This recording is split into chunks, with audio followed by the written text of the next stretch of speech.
मेरे प्यारे भारत के मूल निवासियों, बाबा साहब डॉक्टर भीमराव अंबेडकर जी की सोच की दुनिया में आपका बहुत बहुत स्वागत है। ब्राह्मणों ने दो मराठा राजाओं का उपनयन कराने से इनकार कर दिया। ऐसा सन 556 और 1904 के बीच में हुआ था। ये उदाहरण प्राचीन नहीं है, परंतु ये केवल प्रमाण है। ब्राह्मणों को यह अधिकार तो बहुत प्राचीन समय से प्राप्त था। बहुत प्राचीन समय में सत्यकाम जवाली ने कहा था कि मनुष्य का वर्ण उसके गुणों से जाना जाता है, न कि जन्म से। इसके बाद धीरे धीरे ब्राह्मणों को उपनयन कराने का अधिकार प्राप्त हुआ। अभाग्यवश जो नजीरें हमने ऊपर कही हैं उनका पूर्ण विवरण नहीं मिलता, परंतु ब्राह्मण वंश बनाम शिवाजी का मिलता है। अतएव उसका सविस्तार अनुसंधान किया जाएगा। यह मामला बहुत महत्वपूर्ण है और इसका परिणाम भी बहुत शिक्षापूर्ण है। जब शिवाजी ने पश्चिमी महाराष्ट्र में हिंदू राज्य स्थापित किया, तब इनकी इच्छा हुई कि राज्याभिषेक वैदिक करावे और राजगद्दी पर बैठें। शिवाजी तथा उनके मित्रों की राय हुई कि राज्याभिषेक वैदिक रीत से होना चाहिए। इसमें उन्हें बहुत सी कठिनाइयों का सामना करना पड़ा।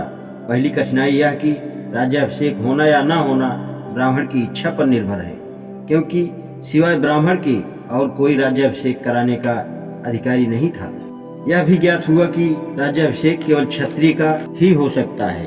यह दूसरी कठिनाई थी। तीसरी कठिनाई भ्रातृस्तोम के करने से दूर हो सकती थी।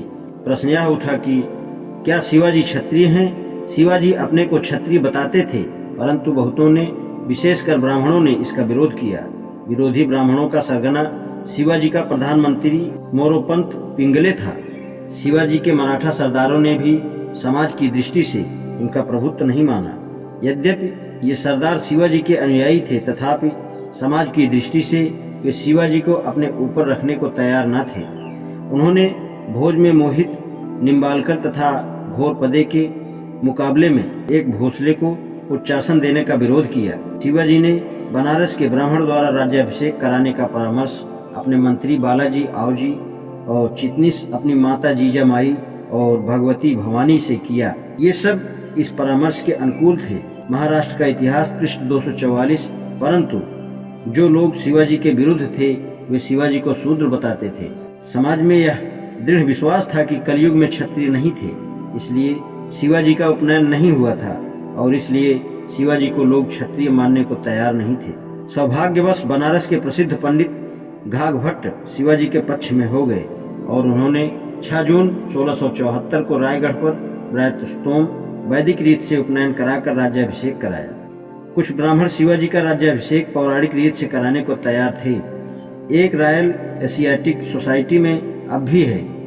इस पुस्तक में जो राज्याभिषेक वैदिक रीत से हुआ था उसके विपरीत बहुत सी बातें लिखी हैं। यह पुस्तक बाद की बनी मालूम होती है, क्योंकि इसमें शिवाजी को शिव का अवतार बताया है। इसमें निश्चलपुरी जो घाघ भट्ट के द्रोही थे और गोविंद भट्ट वारवे के बीच में एक काल्पनिक वार्तालाप लिखी हुई है। इसमें उन अपशकुनों का भी वर्णन है जो राज्याभिषेक के बाद हुए, जैसे प्रतापराव गुर्जर की मृत्यु, शिवाजी की स्त्री काशीबाई की मृत्यु तथा घाघ भट्ट के नाक की चोट जो कि एक लकड़ी के गिरने से लगी थी। जब राज्याभिषेक समाप्त हो गया तब रथ पर पहले घाघ भट्ट बैठे, बाद में शिवाजी। निश्चलपुरी जाते समय शिवाजी को उन घटनाओं की चेतावनी दे दी गई जो राज्याभिषेक के 13वें, 22वें तथा 55वें दिन होने वाली थी। 13वें दिन शिवाजी की माता की मृत्यु हुई और घुड़सवार में आग लगने से बहुत से अच्छे घोड़े और एक हाथी मर गया।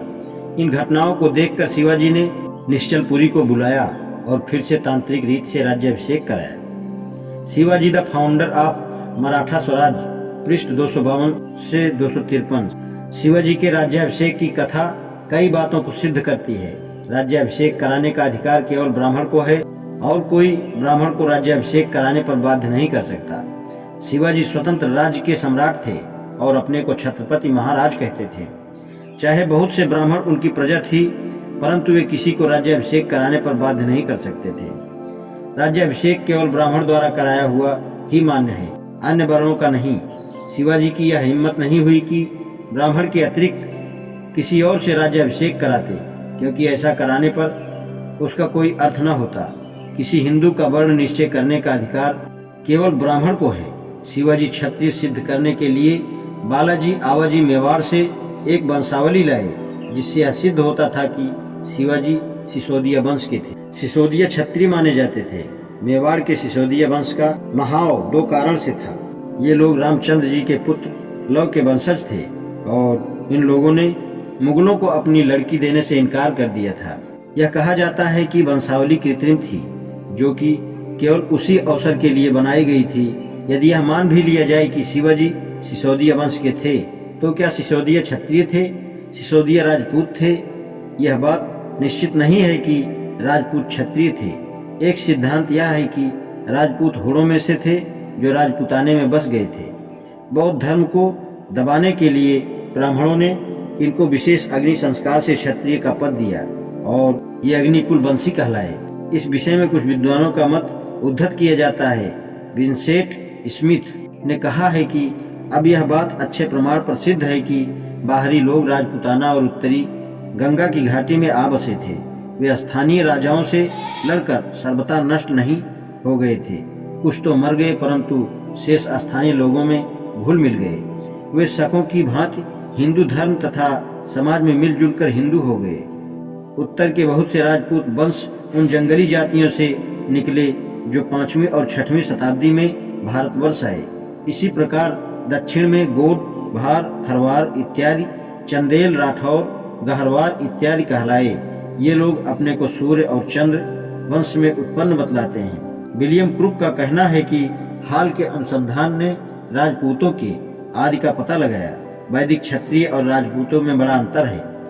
अब यह निश्चित है कि बहुत से वंशों का प्रमाण शकों का कुशनों से है या उन श्वेत हुड़ों से है जिन्होंने सन 480 ईस्वी में गुप्त वंश का नाश किया।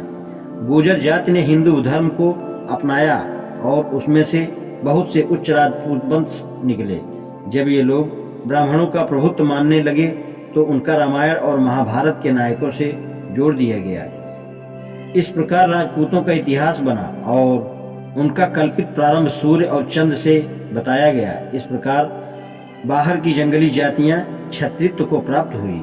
यह आवश्यक था कि इन बाहरी के लोगों के बारे में उचित कथाएं गढ़ दी जाएं। इससे एक यह कथा भी निकली कि वैदिक संस्कारों से 4 वंश अग्नि से पैदा हुए।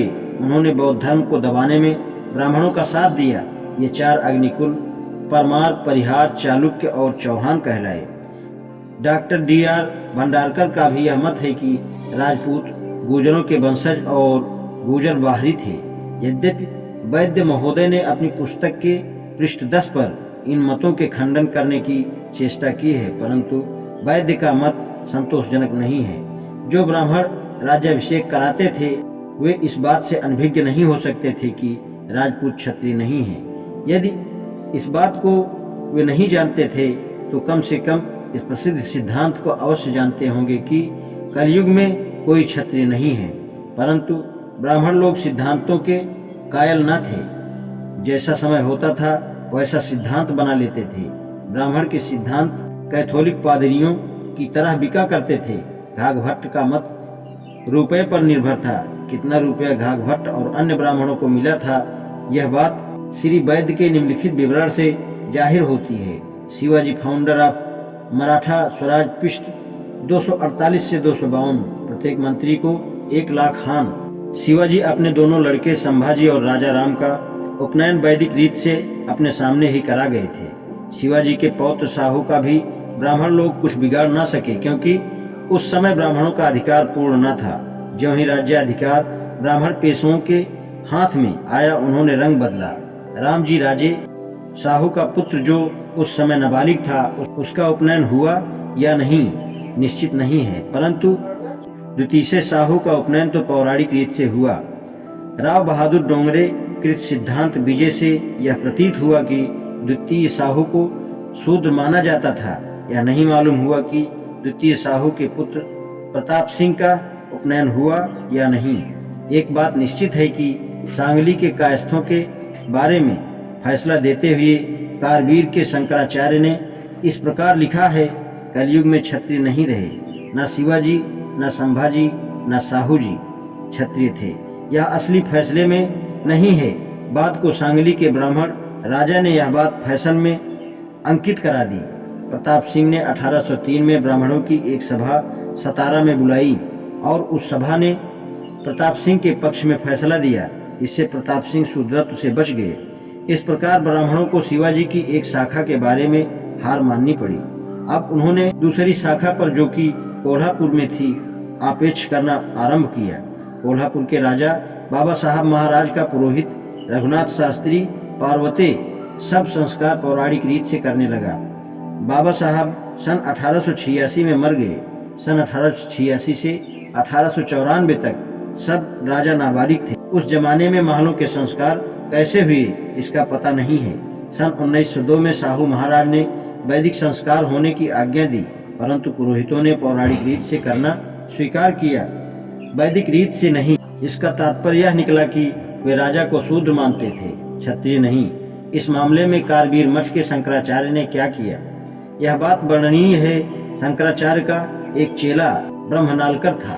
पहले गुरु और चेला दोनों महल के पुरोहित के पक्ष में थे और महाराज के प्रतिकूल थे।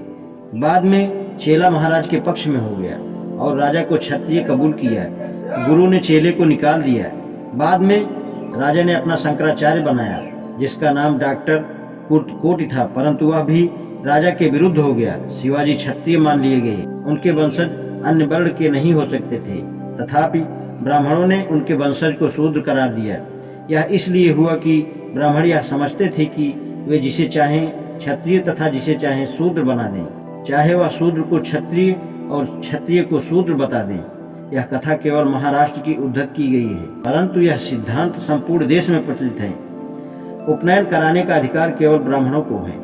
न शिवाजी, न प्रताप सिंह, न कायस्थ लोग अब्राह्मण से उपनयन कराने का साहस रखते थे।